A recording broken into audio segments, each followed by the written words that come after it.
জয়গুরু বন্ধুরা, আপনারা সবাই কেমন আছেন? সবাই ভালো আছেন তো? আজকে আমি এমন কিছু তথ্য শেয়ার করব যেটা আপনাদের যৌন সমস্যা সমাধানে খুবই কাজে লাগবে। যদি যৌন সমস্যার সমাধান করতে চান তাহলে আজকের ভিডিওটি মনোযোগ সহকারে দেখতে হবে। ভিডিওটা স্কিপ করা যাবে না, কিন্তু একটু দেখুন, ধৈর্য ধরে দেখুন আজকের ভিডিওতে আপনাদের জন্য আমি কি তথ্য শেয়ার করি এবং তার সাথে একটি রেমেডির কথাও বলবো। সেই রেমেডিটি যদি আপনারা সঠিকভাবে সঠিক নিয়মে তৈরি করে সেবন করতে পারেন তাহলে নিজেকে আবার ফিরে পাবেন। আমি কথা দিতেছি, নিজেকে আবার ফিরে পাবেন। কিন্তু শুধুমাত্র ভিডিও স্কিপ করে রেমেডি বা ওষুধের কথাটা শুনে সেগুলো যদি সেবন করেন তাহলে কিন্তু কোনো কাজে লাগবে না। আগে পুরো ভিডিওটি মনোযোগ সহকারে দেখতে হবে যদি সেই রেমেডিটিকে সঠিকভাবে কাজে লাগাতে চান। গোপন সমস্যা অর্থাৎ যৌন সমস্যা এতটাই গোপন যে আপনি কারো কাছে কোনো কিছু শেয়ার করতে পারতেছেন না, মুখ খুলে কারো কাছে কোনো কিছু বলতে পারতেছেন না, ধুকে ধুকে জ্বলে পুড়ে ছারখার হয়ে যাচ্ছেন আর বিভিন্ন উপায় খুঁজতেছেন কিভাবে এখান থেকে মুক্তি পাওয়া যায়, কিভাবে এখান থেকে বের হওয়া যায়।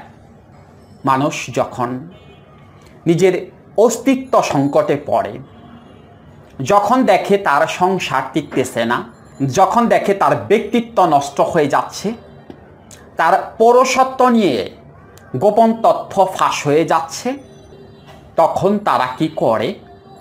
নিজেদেরকে বাঁচানোর জন্য ওই মুহূর্তে অন্য কারো ক্ষতি হলেও সে সেটা করার চেষ্টা করে। অর্থাৎ ওই সময় তার হিতাহিত কোনো জ্ঞান থাকে না, কেননা তাকে তো বাঁচতে হবে, তার মান সম্মান তো তাকে টিকিয়ে রাখতে হবে। তার সংসারটা ভেঙে যাচ্ছে, তার প্রিয় স্ত্রী, প্রিয় সহধর্মিণী অন্য কারো হাত ধরে চলে যাচ্ছে। এটা আসলে কোনো পুরুষ সহ্য করতে পারে না, এটা কেউ মেনে নিতে পারে না। সেই জন্য সে চায় যে কোনো উপায়েই হোক এই সমস্যার সমাধান করার জন্য। কেন এই কথাগুলো বলতেছি? এর অবশ্যই একটি কারণ আছে। আমরা যে ভিডিও করার জন্য আসি, অর্থাৎ এই যে টপিকগুলো নিয়ে আমরা আসি, এর অবশ্যই একটি কারণ আছে। অর্থাৎ তার আগে কিছু বাস্তব ঘটনা আমাদের সাথে বা আমার সাথে ঘটে যায়, সেগুলোই আপনাদের কাছে আমি শেয়ার করার জন্য আসি এবং সেখান থেকে কিভাবে মুক্তি পাবেন সেই জিনিসগুলো বলার জন্য আসি। এমনি এমনি আসি না, আমাদের প্রত্যেকটা ভিডিওর পিছনে কিছু কারণ আছে। অর্থাৎ এমন কিছু তথ্য আমরা শেয়ার করি যেগুলো বাস্তব ক্ষেত্রে ঘটে থাকে বা ঘটে যায়, সেই তথ্যগুলো আমরা শেয়ার করার চেষ্টা করি। আপনারা খেয়াল করে দেখবেন আমাদের ভিডিওতে যে কথাগুলো থাকে সেগুলো আপনাদের জীবনের সাথে 90% মিলে যায়। এর কারণটা কি? কেন মিলে যায়? এর কারণটা হলো প্রত্যেকটা ঘটনা বা প্রত্যেকটা সিমটম বা প্রত্যেকটা সমস্যার উৎপত্তি স্থল সম্পর্কে আমাদের ধারণা আছে। অর্থাৎ এই বিষয়গুলো আমরা বাস্তব ক্ষেত্রে ফেস করে থাকি। আমাদের কাছে যে প্রতিদিন শত শত কল আসে, সেখানে রোগীদের ঘটনা, রোগীদের কি সমস্যা, কোথা থেকে হলো, এগুলো জানতে জানতে এখন এমন একটা অভিজ্ঞতা হয়ে গেছে, এই যে রোগীদের সাথে কনভারসেশন করতে করতে বা চিকিৎসা করতে করতে এখন রোগীদের 1 মিনিটের কথা শুনলেই বুঝতে পারি তার সমস্যাটা কোথায় হচ্ছে।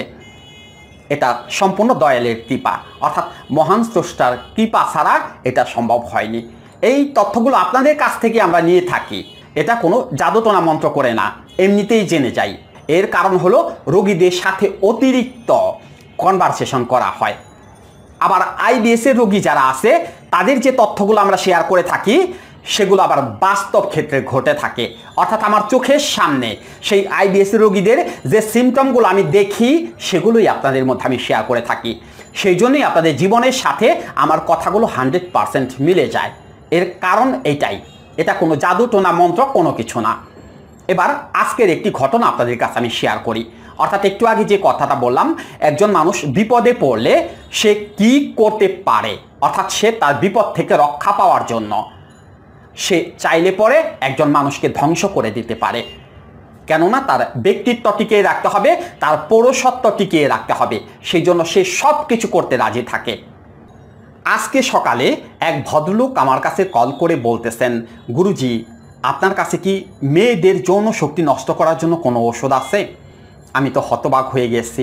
আমি বললাম, না তো ভাই, আমার কাছে তো মেয়েদের যৌন শক্তি নষ্ট করার জন্য কোনো ওষুধ নেই।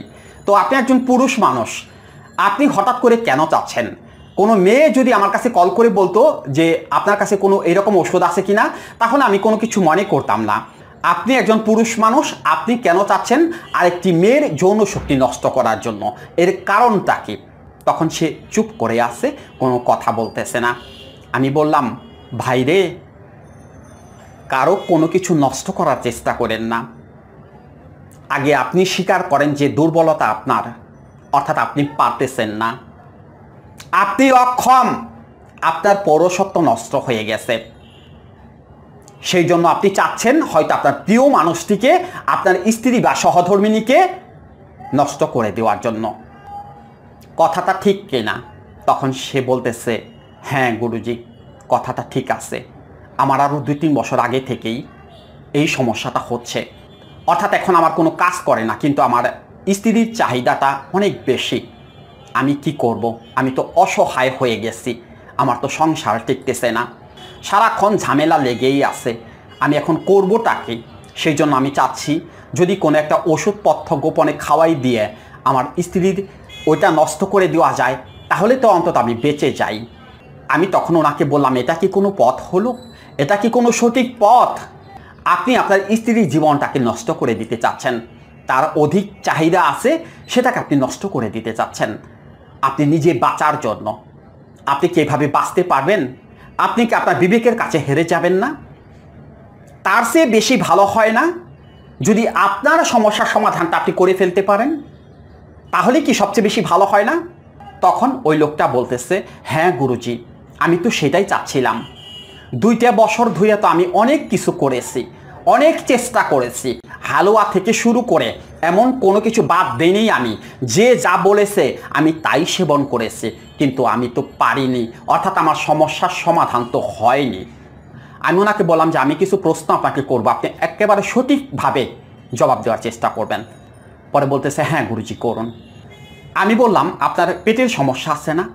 পরে বলতেছে, হ্যাঁ গুরুজি, এটা তো আরও 10 বছর আগে থেকে, আরও 10 বছর আগে থেকে আমার IBS এর সমস্যা আছে।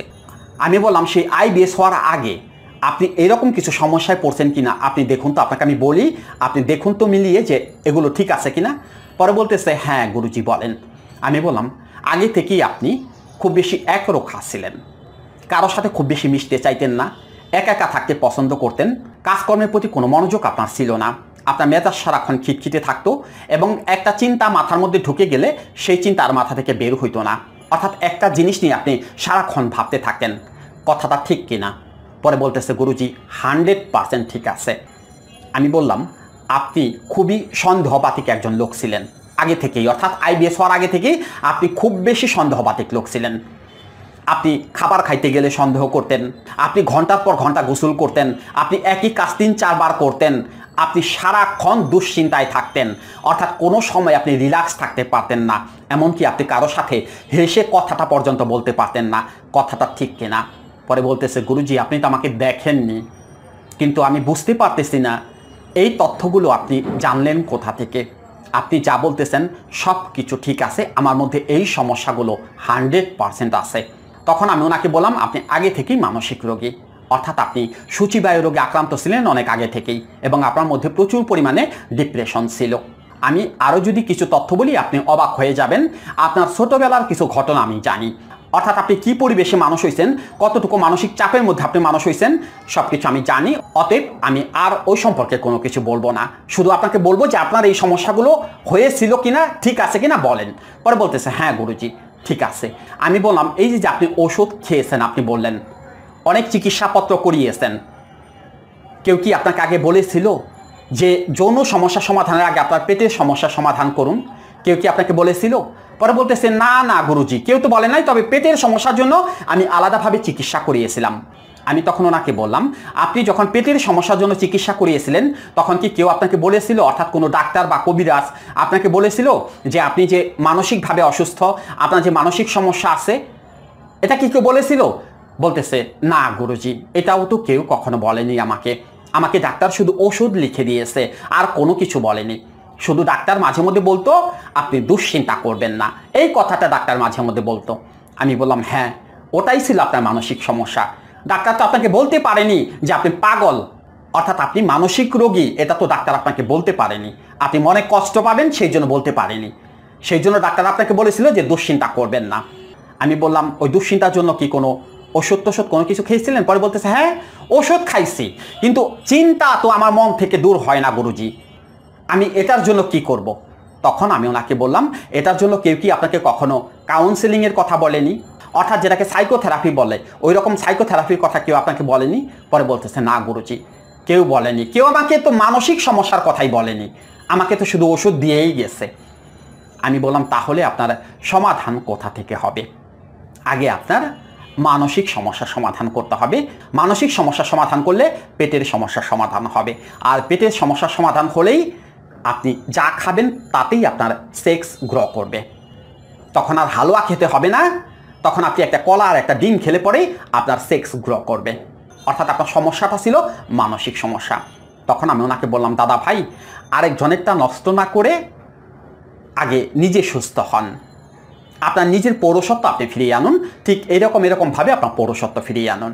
তখন উনি আমাকে বললেন যে হ্যাঁ গুরুজি, আমার মনে এবার সাহস চলে আসছে, আমার মনে হয় এবার আমি সুস্থ হয়ে যাব। তখন আমি ওনাকে বললাম যে ওষুধ খেতে হবে না, আগে আমি কাউন্সিলিংটা করাই আপনাকে, আগে কাউন্সিলিংটা করেন, অর্থাৎ আগে আপনার মানসিক সমস্যার সমাধানটা আমি করে দেই, পেটের সমস্যার সমাধান হয়ে যাবে, আর যৌন সমস্যার জন্য আলাদা কোনো ওষুধ খেতে হবে না। তো বন্ধুরা, কেন বললাম এই কথাটা? অর্থাৎ এগুলো তো বাস্তব তথ্য, সেগুলোই আপনাদের মধ্যে শেয়ার করলাম।